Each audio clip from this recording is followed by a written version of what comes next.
Our next author is Molly Kuzma, and Molly was in the 6th grade at the O'Neill School in Southern Pines, North Carolina, when she wrote her story, Clearing the Way.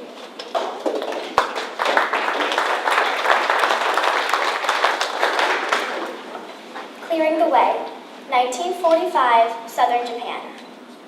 In 1944, my grandfather was an 18-year-old young man from the coal mining regions of Pennsylvania.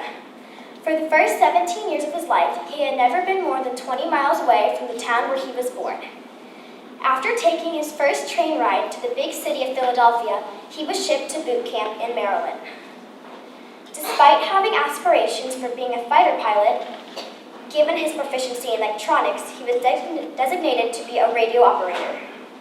Instead of fulfilling his dream of being stationed aboard an aircraft carrier or mighty battleship, he was assigned to one of the tiniest ships in the United States Navy, USS YMS 467, a minesweeper whose job it was to clear enemy mines before they could damage the larger ships of the American fleet.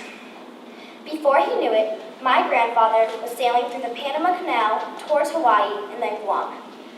He saw his first combat action off the island of Okinawa. It was there that his ship began clearing mines to prepare for the amphibious landing onto that island. His ship had a wooden hull to avoid the magnetic mines that lay in wait. The ship was 168 feet long and only drew a draft of 6 feet of water. This small wake would help to avoid detonation of contact mines that floated dangerously below the surface. The sailors also learned how to counteract a third type of mine, known as an acoustic mine, by transmitting special sonic waves.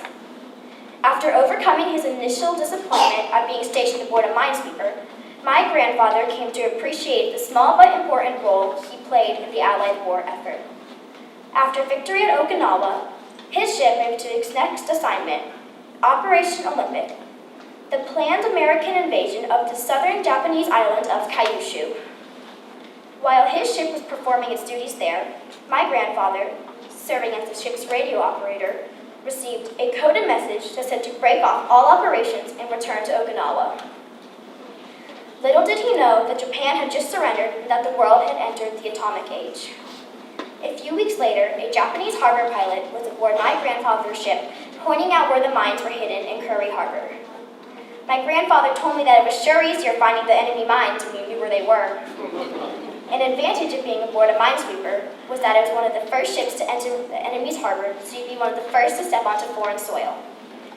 In September 1945, after clearing the mines from Curry Harbor, my grandfather was asked to escort a senior officer to a town about 15 miles away called Hiroshima.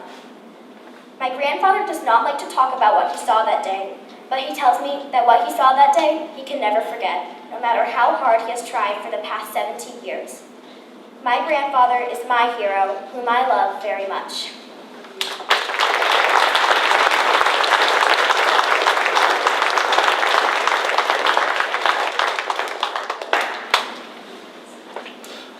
What can one say with a story like that? I do think that maybe you will become an engineer, though, or have something to do with building ships or sailing ships.